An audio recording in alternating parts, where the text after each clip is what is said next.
This meeting is being recorded. Aloha, everyone. I'm Sandy Matsui, the District Governor of Rotary District 5000, and we are so glad to have you here today. We have a very special session planned on personal finance, and the kind of information that you're going to be gaining today, it's information that will be of value to you, not just today, but for many tomorrows, okay? And so you're going to get to hear from some of our leading experts here about budgeting, managing money, investing, credit, and loans, all the important matters that you need to not only prepare yourselves to go on to college, but even beyond that for your career. So without further ado, let me introduce our past district governor. Naomi, will you be introducing our guest today? Thanks, Eddie. Well, they're going to introduce themselves, but I wanted to preface this as a Rotary webinar that we wanted to give to the youth service group. And thank you, Sandy, for your intro and for all of the opportunities that we have to be of service, to give skills that can be used in the future. So today we have Elton Kinoshita and Ryan Massino as our presenters, and they will introduce themselves. And so Ryan, so let's Elton, if you could introduce yourself, and then Ryan could introduce himself, and then he can go into that managing money part. Okay. Good afternoon, everyone. My name is Elton Kinoshita. Just to give you a little background, in 1982, I started working at Liberty Bank. I became a corporate banking officer there. Years later, I went to American Savings Bank, and I helped them establish their loan review department. And a few years after that, I changed industry. I went into teaching. I was a teacher and a vice principal at James Campbell High School for 13 years. And then my last DOE assignment, I was the principal of Lanai High and Elementary School on the island of Lanai. And I was there 8 years. In June, I retired from the Hawaii DOE, but I've since just begun as high school principal at Hawaii Baptist Academy. And while I was on Lanai, I became a charter member of the Lanai Rotary Club. So looking forward to presenting some information to you. Hey everyone, I am Ryan Massino. I am the Assistant Vice President and Program Officer at First Hawaiian Bank. I am a graduate of HBA and went to Oregon State University for college.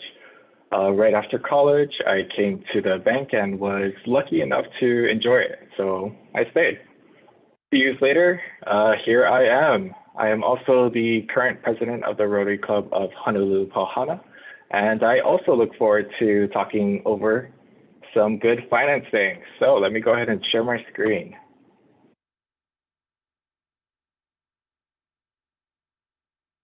Can you guys see that all right? Perfect. So, of course, you guys are in school, so let's start with a question. What does it mean to manage your money? Is it A, creating a budget of all your anticipated expenses? B, having a savings plan for future expenses or emergencies? C, making good decisions and having good spending habits?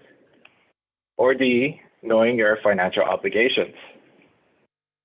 Now this is a tricky one, but if you said it's all of the above, then you are correct. Managing your money encompasses all of these. Yes, I know the correct answer wasn't even an option. Please don't tell your principal on me. So, why is managing your money important?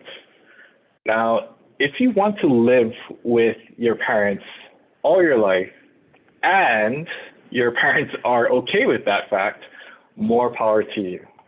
If not, managing your money sets you up for success and to become independent.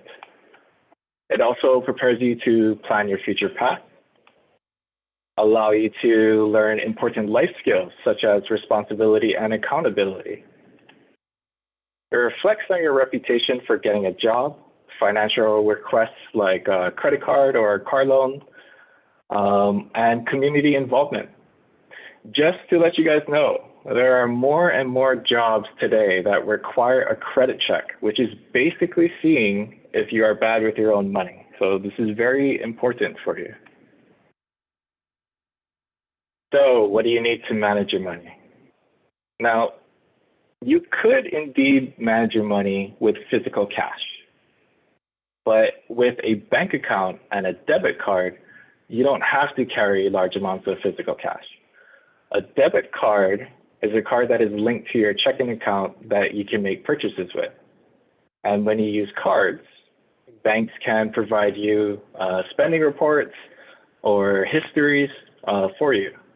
So you don't have to manually track everything yourself. And believe me, if you're going to spend, McDonald's today, Taco Bell for lunch, Zippy's for dinner, you're going to have all of these transactions. So having someone else consolidate it for you is very, very useful. Just be sure to spend less than you have when it comes to using a card. The second thing you need is a budget. But first, let's talk about the bank account. There are two basic types, the checking and savings account. Checking accounts are ideal for everyday purchases, recurring bill payments, and direct deposits, which will come from your future job. There are little to no fees and or minimum balance requirements for checking accounts. And of course, it comes with a debit card.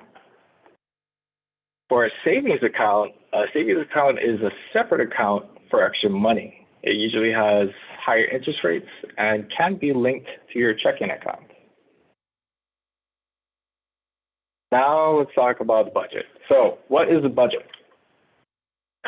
Per the site that you're not supposed to base any of your research on, but we know that you still go to anyway, Wikipedia defines a budget as a finance plan that allocates future personal income towards expenses, savings, and debt repayment. Past spending and personal debt are considered when creating a personal budget. There are several methods and tools available for creating and using and adjusting a personal budget. For example, jobs are an income source, while bills and rent payments are expenses. So on the screen, here's a super simple budget sample.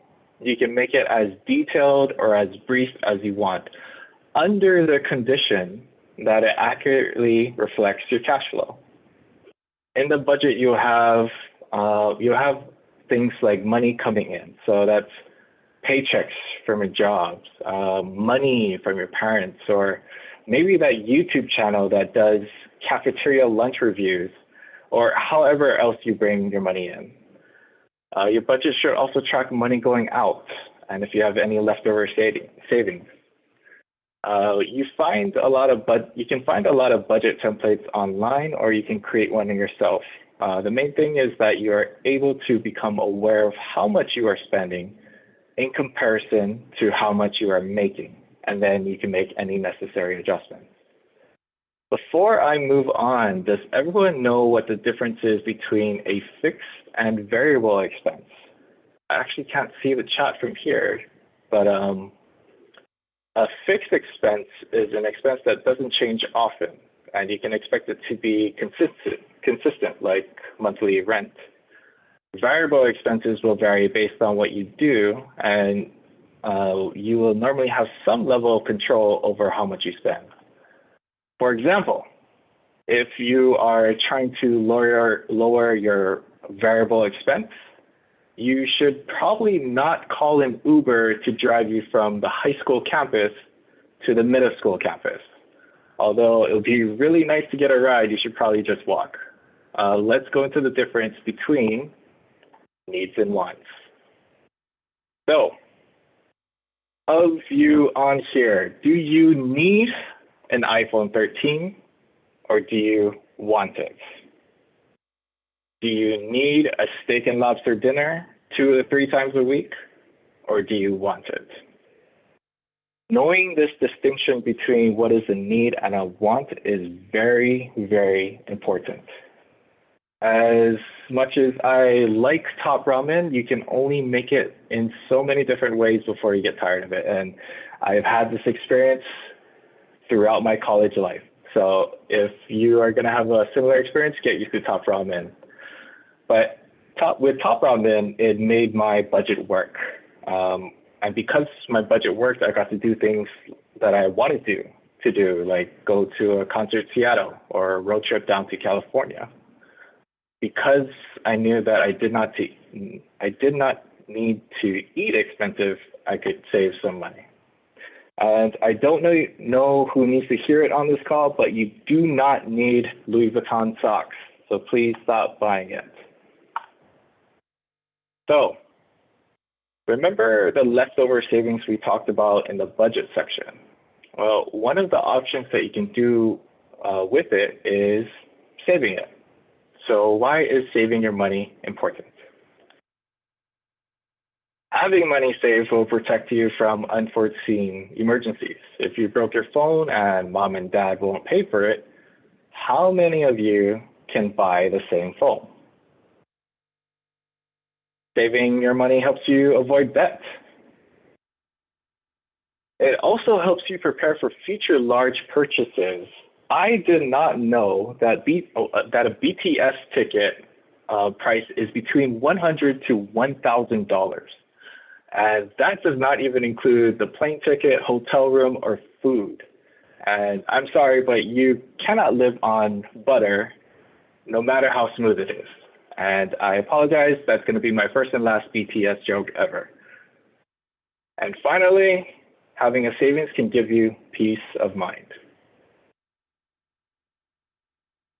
So how do you start? You can start an emergency fund, which is basically a fund that you only use in emergencies. You can start out by saving $500, or you can use 3 to 6 months of monthly expenses. And this is your total expense.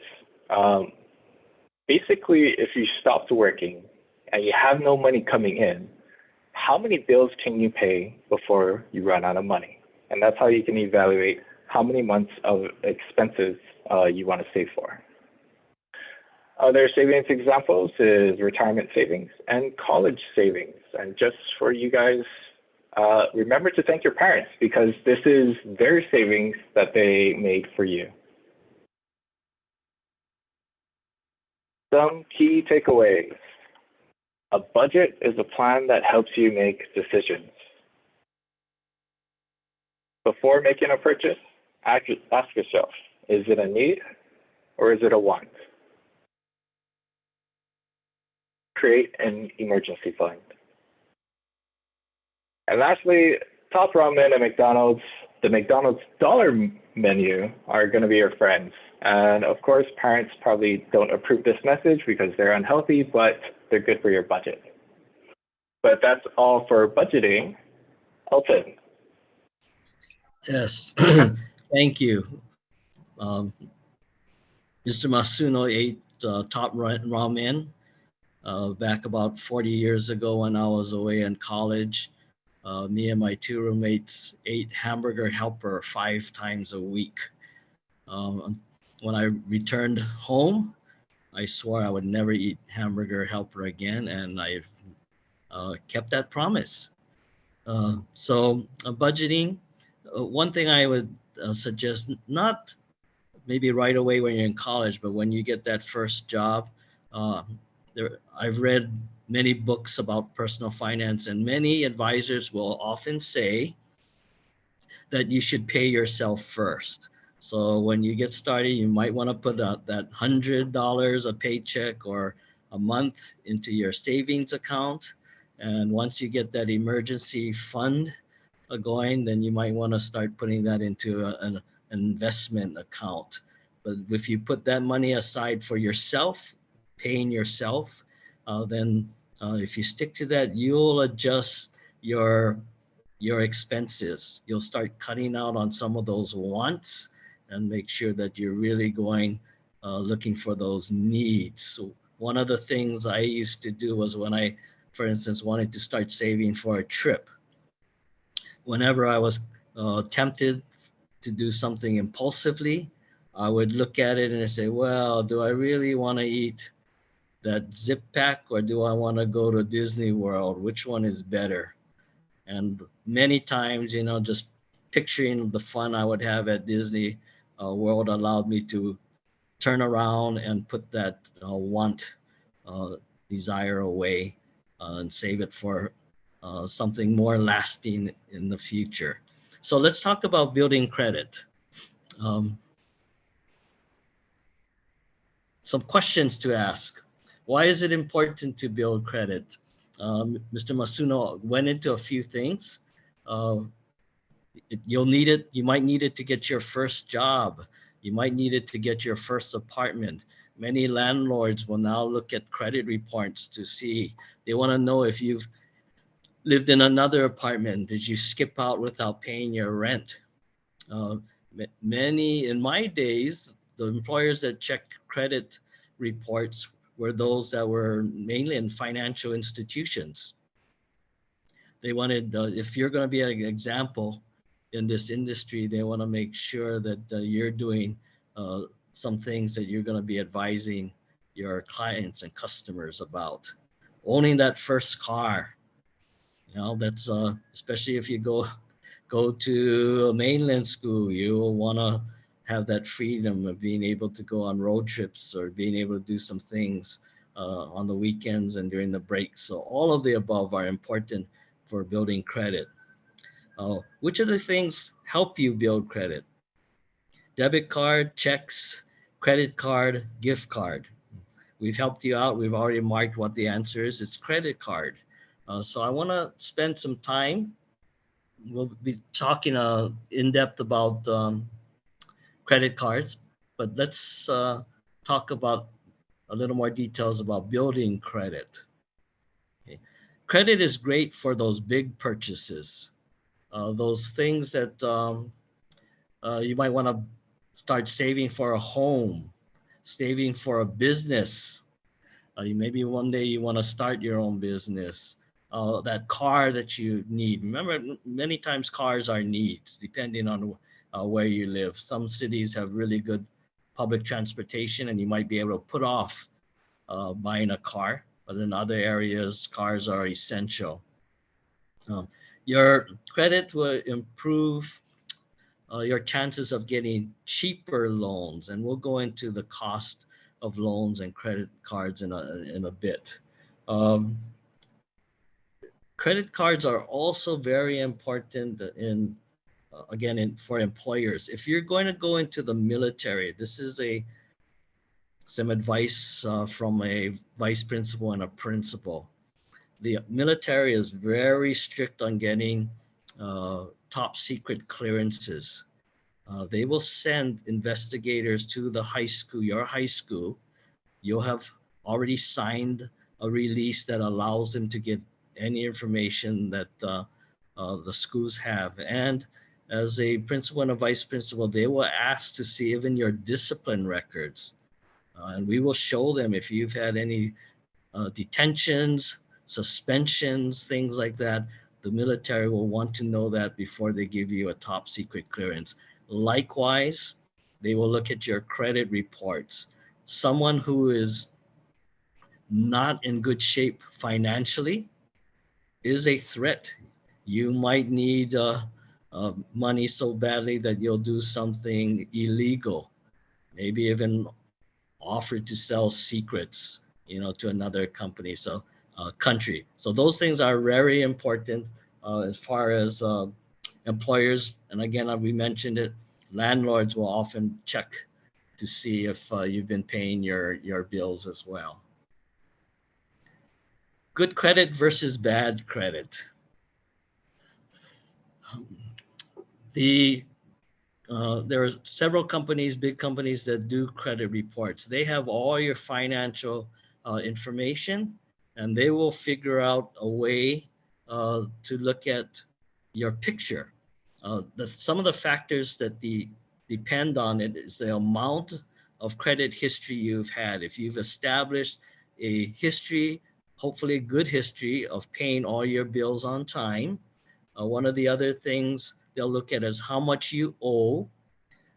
They'll look at how much credit lines you have, the amount that the banks will allow you to borrow versus how much you're actually using. So this is especially true with credit cards.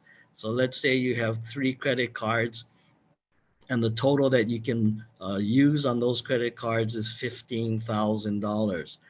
The credit report will not look good if you are already using $14,900 of that available. They would want to see that number very low, maybe a few $100s. They'll look at how often you're getting new credit.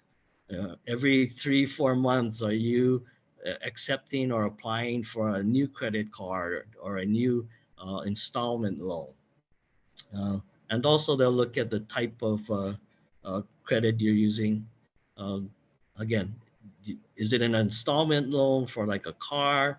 Is it a personal loan, which means it has no collateral, and maybe you're using that for trips? But all these factors will go into determining how good your credit is or how bad it is. And the next slide shows the road to building credit cards. When you first start off, you might have to get a secure credit card. So Visa or MasterCard, your bank might say, well, since you don't have any experience, we're going to give you a secured credit card. Put a deposit of $500 in our bank, and we'll give you a Visa or MasterCard, and your limit will be equal to the amount that you have in the bank, and you're not going to be able to use that $500 while it's securing, that's collateral for your credit card. But they'll be watching to see how you make your payments, how you use it, and if you do that well, then you can eventually get an unsecured credit card, which most credit cards are. And then the other thing you might do is sometimes parents will help you out, especially maybe your first car loan. If you don't have credit, maybe your parents will either co-sign or guarantee the loan for you. The loan is in your name. You'll be making the payments.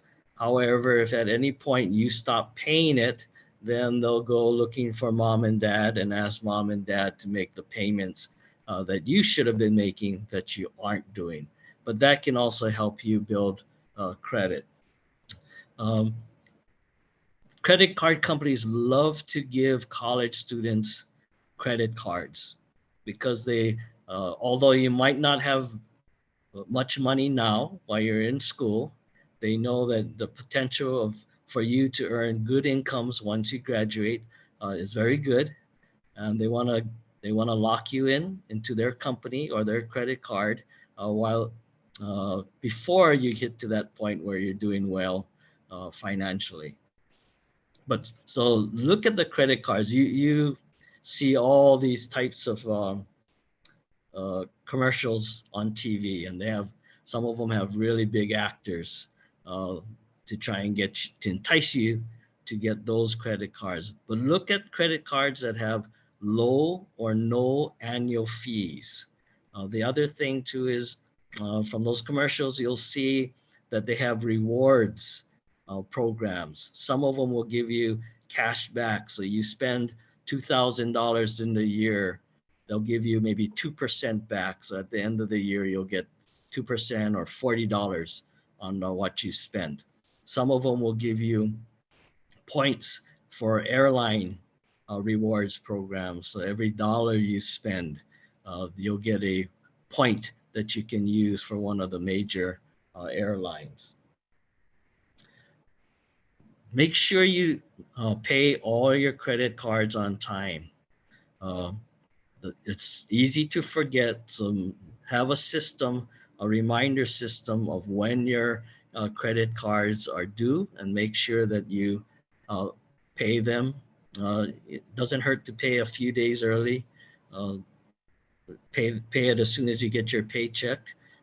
That way you won't forget. Uh, the other thing too is, and we'll go into more, is make sure you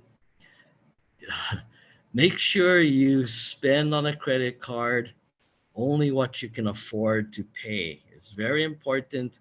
Uh, if if you can, you want to pay off the entire balance each month. In the old days, they used to have a distinction between a charge card and a credit card. A charge card meant that you had to pay off the entire amount as soon as you got your bill in the mail. A credit card allowed you to carry the balance, which means it became a loan and you could make monthly payments on that amount. Okay, let's see. Next, the pitfalls of credit card debt. Credit and credit cards are a double-edged sword. They can be wonderful, but at the same time, if you misuse them, they can do a lot of damage to you. So good credit versus bad credit. It's important for you uh, to have good credit so you get cheaper loan rates. So the loan interest that you pay to the bank or the credit card company is less because your interest rate will be lower. Uh, I've mentioned looking for credit cards that have low annual fees and good rewards programs. Um, let's start with a example of how this works. So for those of you that attended this webinar, you'll have some good tips. You go out there and you see uh, a good credit card. After you've done some research, you apply for this MasterCard and you get a approval for $1,500 credit limit. And because you've already built up some credit, maybe with a secure credit card or maybe paying on a loan that your parents have co-signed for you, and they give you a good interest rate, let's say it's 14%. And your friend, unfortunately, he was busy at the beach today and he didn't come to the webinar, and he did not build up any credit, and he does get approved, but his rate is 28%. So it's twice that of yours. And it just happens that both of you are saving up.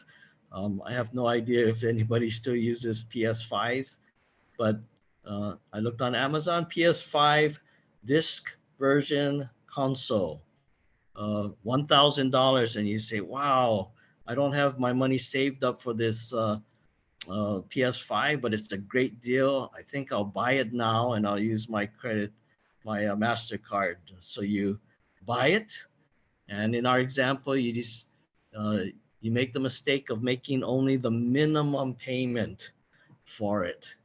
So the next slide will show um, a formula for how to calculate interest. And I've always used this. And 20 years ago, when I was a classroom teacher at Campbell High School, I always took time to teach this. It's called simple interest loan. And I would teach my students how to calculate loan, the amount that they will pay a bank or a finance company for either an installment loan or a credit card. So this is the formula. You take the balance or what you owe.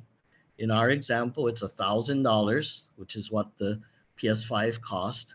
You multiply it by the days in the month. So it'll either be 30 days, 31, or February 28 days. Then you multiply it by the interest rate in decimal form. So if you remember, your interest rate is 14%. So you multiply that by 0.14. Then you divide it by the days in the year. This gives you your monthly amount rather than a yearly amount. So calculating that, your first month interest for buying that PS5 will be $11.51. And then you can see how the numbers are calculated there. Your friend, because he had a higher rate than yours. He had, remember, 28%. You can see that his monthly interest expense to the bank will be $23.01, or twice as much as yours, because his interest rate is twice as much.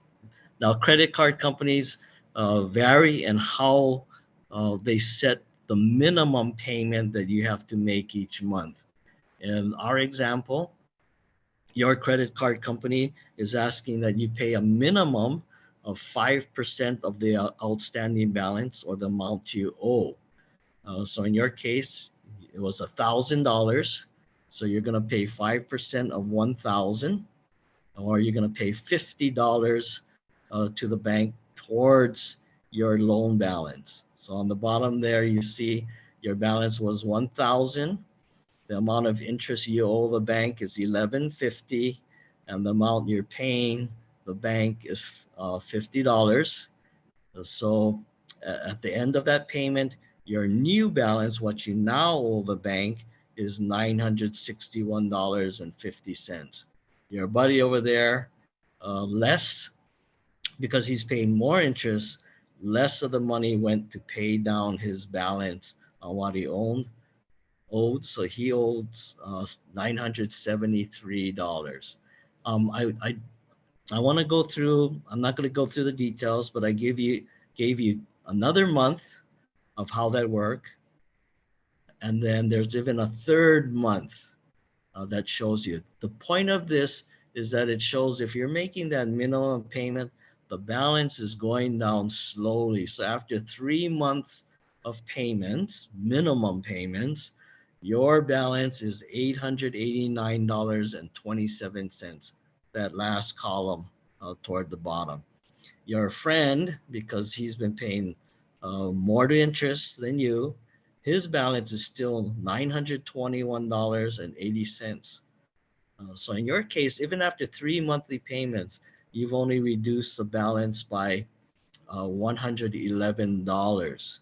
Now, as the balance goes down, remember your bank is asking that you pay 5% of the amount you owe.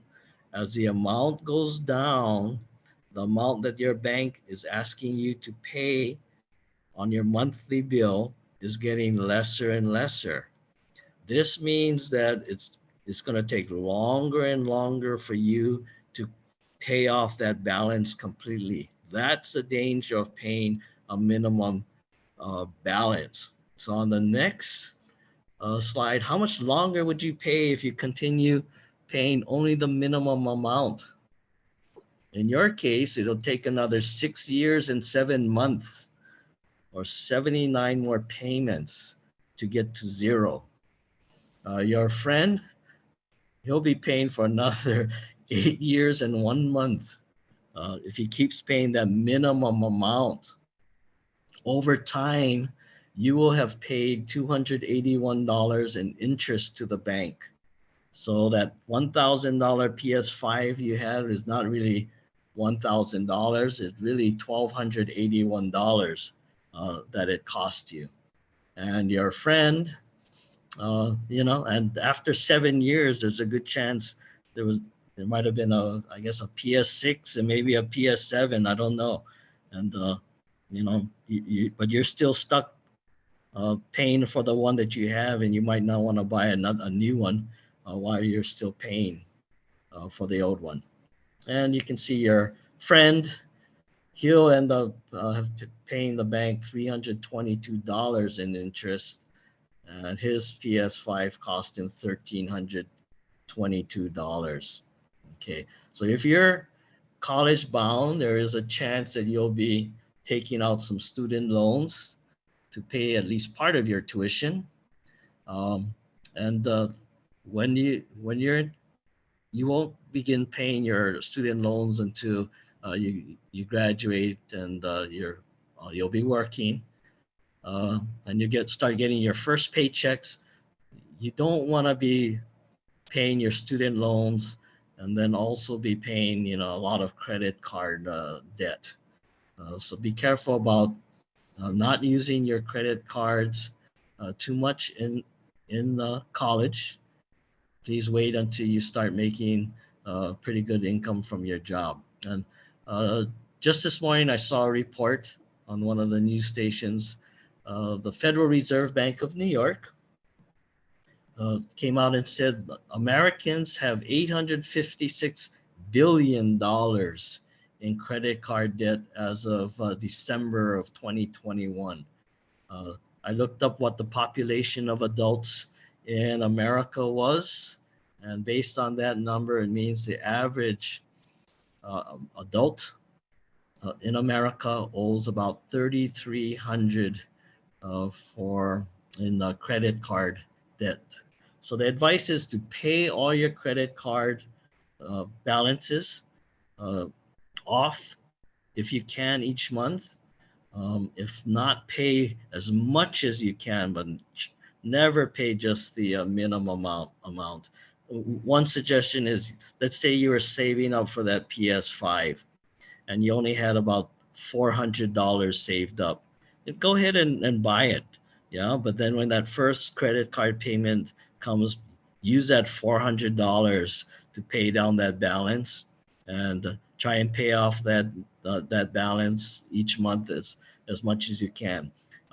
For example, if you had, instead of paying the minimum amount due, if you had even paid $150 each month on that credit card bill, you would have paid it off in 7 months, and it would have cost you about $46. Still livable. The good part is, hey, you get your PS5 earlier than having to wait maybe another 5 months to get it.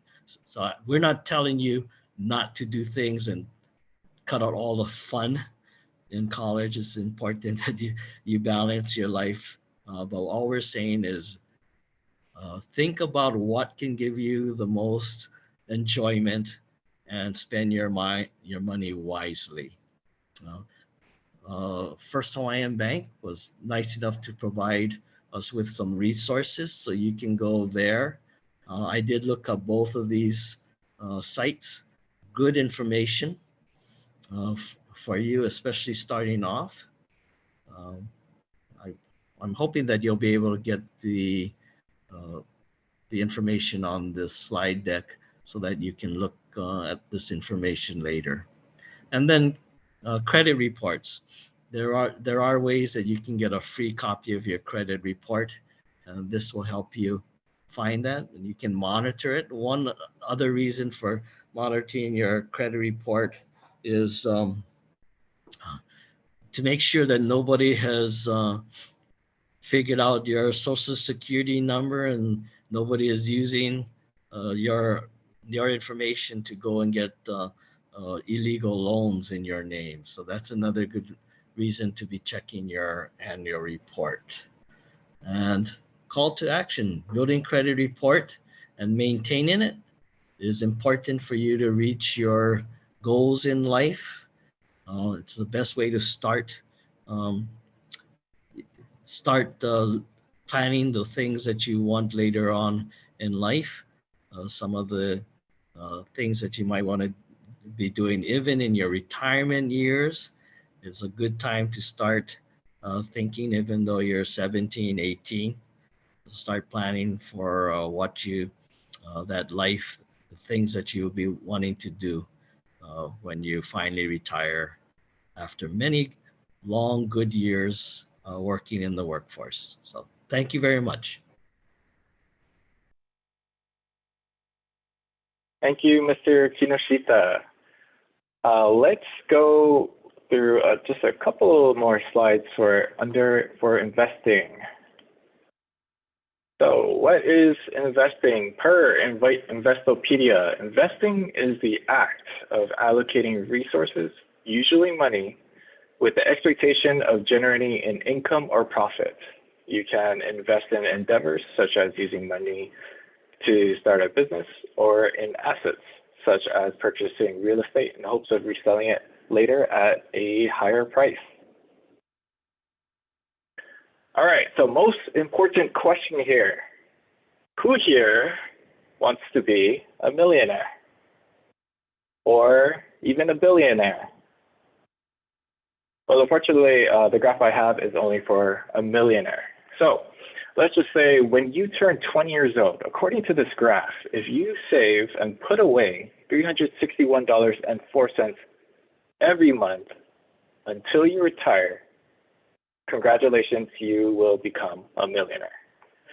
Keep in mind that you will also have to receive a 6% rate of return every year. Does anyone know how to achieve 6% return? And just to let you guys know, when we talked about checking accounts a little bit earlier, that gives you 0.01% in interest, while CDs or certificates of deposits will give you less than 0.5%. So how do you get this 6%? All right, so, well, you need to invest it. And when you invest, you need to understand risk and return. Now, risk and return goes hand in hand. Low risk generally means low return, while high risk generally means high return. So let's kind of take a look into this a little bit deeper. One thing that you got to understand is what kind of investor you'll be. Looking at this quadrant, we can see the relationship between risk and return. What are some examples to understand this better? So let's pretend you're deciding on what to eat. The cafeteria has fried rice. Everyone knows that the fried rice is not that expensive. It's simple, it's straightforward. You always know what you're gonna get, but you're never really amazed or you're never really wowed by it. This fried rice will fall into the low risk, low return category. Now let's go over another option, the burger. When it's good, it's really good at the cafeteria. But when it's not, you wish you ordered something else and it feels like you wasted your money.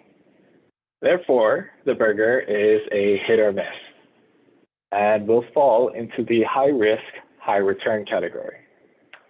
So based on this information, which would you choose? You will take a similar approach to investments because they will vary in how much risk you have to take and how much you will gain or lose. So what should you do? We didn't get to go over this, but every single one of you will get a job sometime after high school. And when you get a job that offers a 401k match, take the match if you can afford it. Please refer to your budget to know if you can actually afford to invest into your 401k match. If you win the lottery and never have to work, well, please remember me. I will have my contact information on the next slide. The next point is understand that money can make more money, but equally can lose money as well. You must understand the risk of investing and what kind of investor you are. Read and learn about investing before committing money. If you can afford it, you may use a little money to get your feet wet to help you learn. But again, refer to your budget. There are also stock market simulators online that you can practice in. And lastly, you can ask or hire a pro. There's hundreds and thousands of products and even more ways to strategize them. There are a lot of professionals that know what they're doing and will help you meet your goals. There's also robo-advising options as well, where it's basically an algorithm that helps you invest. Well, that's it. Are there any questions for Mr. Kinoshita or myself? And if you do, you can either unmute yourself or throw it in the chat. Ryan, there was one question in the chat box. It says, what credit cards do you recommend for teens starting to build their credit? So you might want to try and apply on your own. The bank might turn you down and say you don't have credit. Then they might offer you an option of that secured credit card that we talked about, where you might put $500 and they'll hold it, and they'll give you a credit card for $500 limit, and you can spend up to that $500, and you can show that you can make the payments on time, or I would suggest even trying to pay it off each month. And then over time, the company will say, hey, you did a good job. We're going to release that $500 back to you.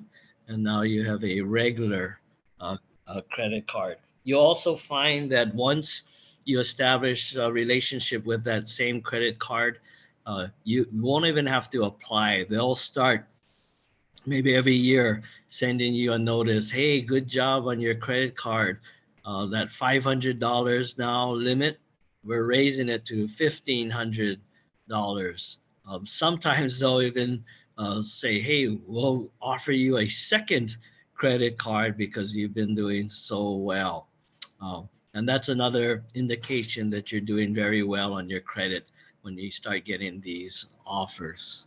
Let's see. I think it's good. Another question. Do you think it's good for teens to have an allowance to help them learn how to manage money? I got an allowance. Actually, it started from probably when I was about 10 or 11 years old. And well, I love to eat. I loved everything, candy, snacks. Because it was a small allowance, I had to choose often. And that example of standing there at the candy shop and saying, oh, do I want to buy this now, or do I want to save and do something else with it? So I think allowances are good. A way to start. Teaching children, more children than teens maybe, but I do think it's good.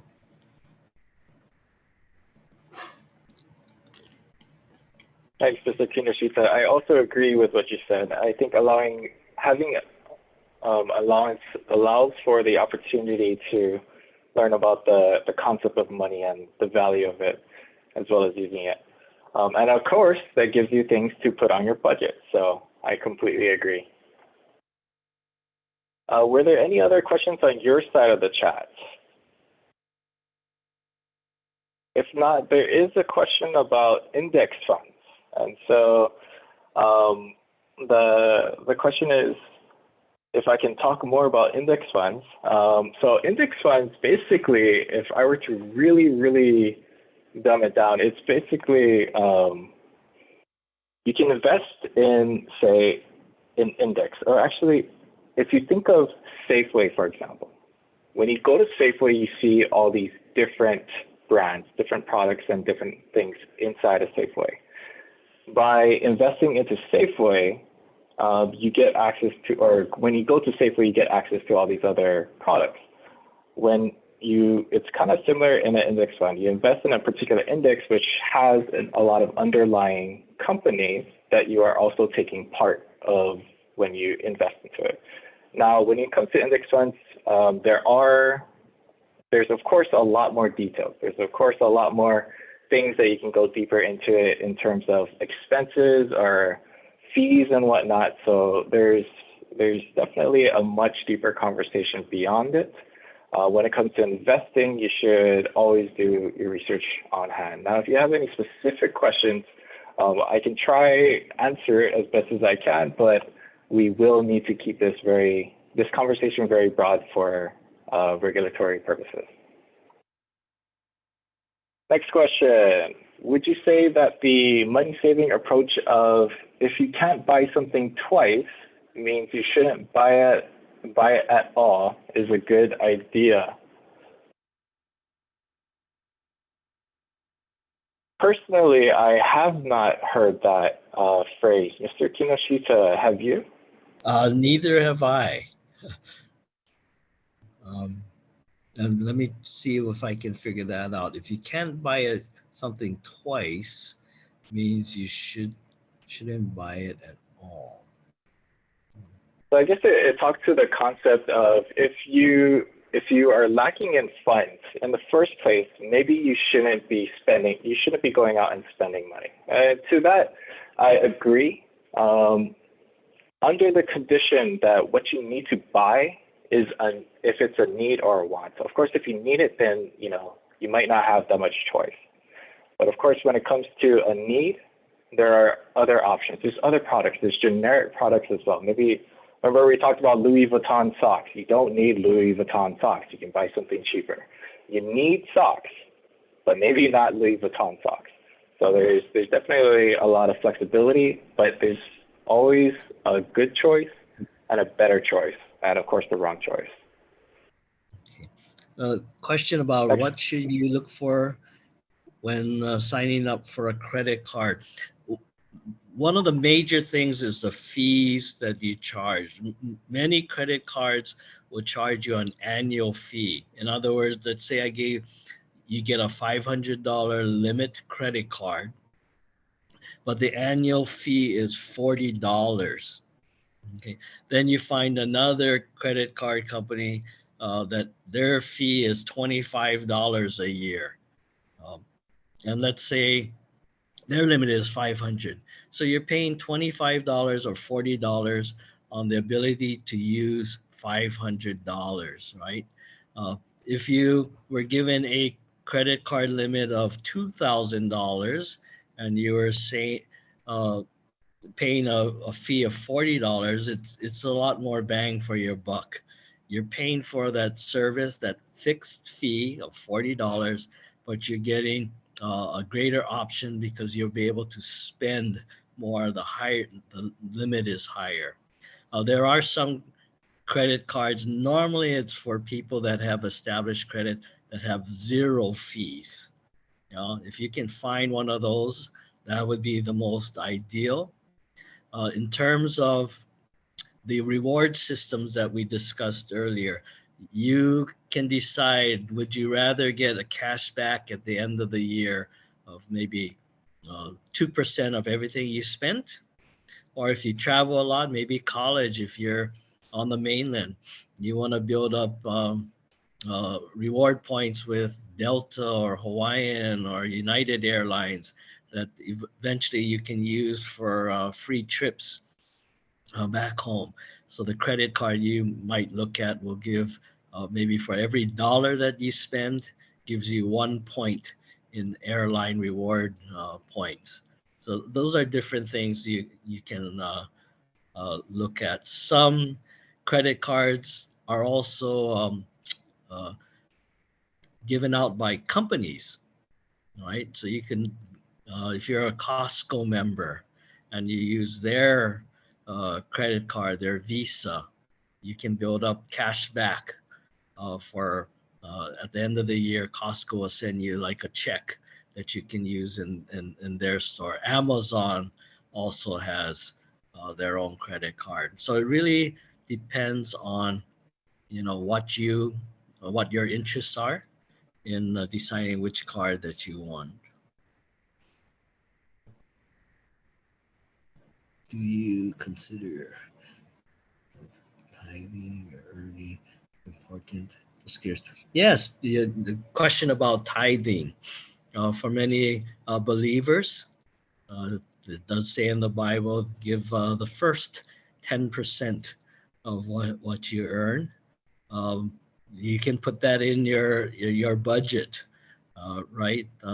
Many of us will, first thing we do when we get our paycheck is figure out what that 10%. And again, this is just my personal take. My father, who was a retired Baptist minister, made it very clear that we gave 10% on our gross earnings before the government took out their taxes. If you have questions about that, you might want to speak to your clergy on that. Again, this is just my personal take on it.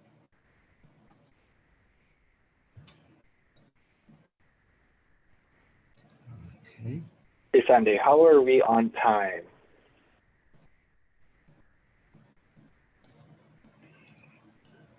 Spend. I have 2:56 now, so you have a few minutes left. Okay. somebody gave a clarification on the question about the buying two or one. I mean, in terms of being able to spend on a want, such as being able to buy two sets of gaming consoles if you can only buy the one, don't do it.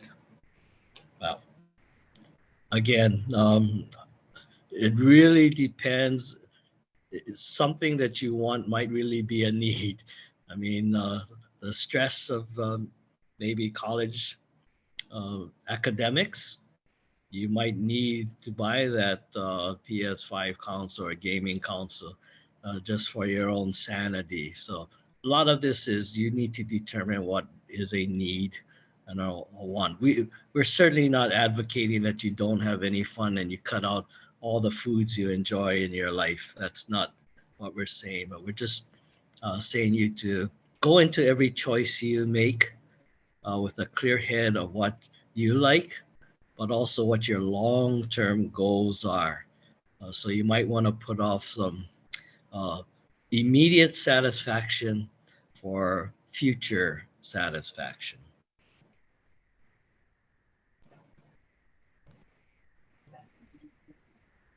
Okay. Great. Are there any other questions? Before I turn this over to Benson, to wrap up, I want to thank both of our presenters today. Very good information. And folks, take it from me, as a former college student and also as a parent of former college students, I have probably made all of the financial mistakes that our presenters talked about today, including the arguments about investing in these PS2s at the time.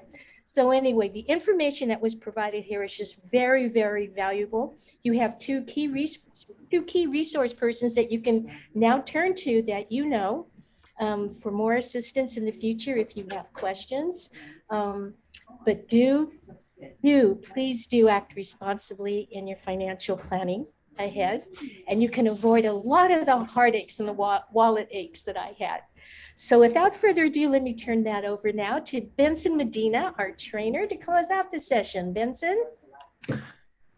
Thanks, Sandy. And I do want to also echo your sentiments because, you know, if I had a session like this to go to when I was 15 or 16, it would have made me tens and tens of thousands of dollars of mistakes. And so, you know, listen carefully to the presentations that were made today, the information, and utilize that as much as you can, because I'll give you this one last piece of advice. So whatever you're doing now you're in your teens, you're either gonna reap the benefits of it or you're gonna pay the price of it in your 20s. So whatever you do in your 20s, you're gonna pay the price for it in your 30s, and so on and so forth. So if you can get it straight now, believe me, man, you got decades of reaping the benefits of it if you start early. Okay, well, I want to thank everybody for joining us today, and Elton and Ryan, your expertise and time today, and then certainly DG Sandy for yet another meeting here on today. All right, have a good afternoon, everybody, and we'll talk to you soon. Take care. Aloha, everyone. Thank you. Yeah. Thank you, Ryan and Elton. Thank you.